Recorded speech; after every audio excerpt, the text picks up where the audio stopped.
Amigos de Mr. Butacas, aquí un colaborador que va a intentar subir un vídeo interesante jugando al Clash Royale.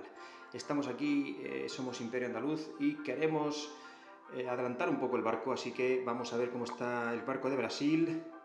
Tiene las defensas casi intactas, las de la que le toca ahora. Podríamos atacar, intentar romper.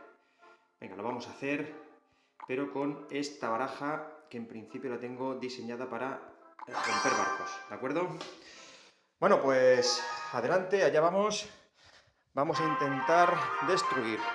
Para el que no haya jugado nunca, sus defensas son automáticas y no sacará cartas hasta que empieza a sufrir daños. Así que intentaremos proteger a nuestro señor Pedruscos, que es el que acabo de sacar. Es muy lento, pero es duro de narices. Va despacio, yo voy dejando que crezca mi maná, porque lo que saque ahora tiene que ser para proteger. Ahora me gasto todo.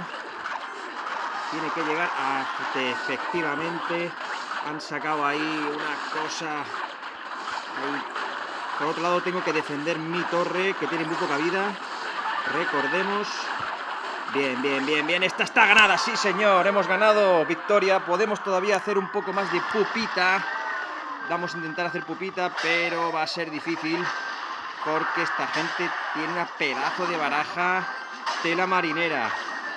El señor Chispitas hace pupa, Os recuerdo, el señor Chispitas es lo que normalmente... Era imposible defender eso. Pero al menos hemos ganado esta partida. Sí, señor. Victoria, hemos roto una defensa. Sí, señor. Bueno, pues así es como se ataca, con un señor Pedruscos bien defendido a muerte, sí señor.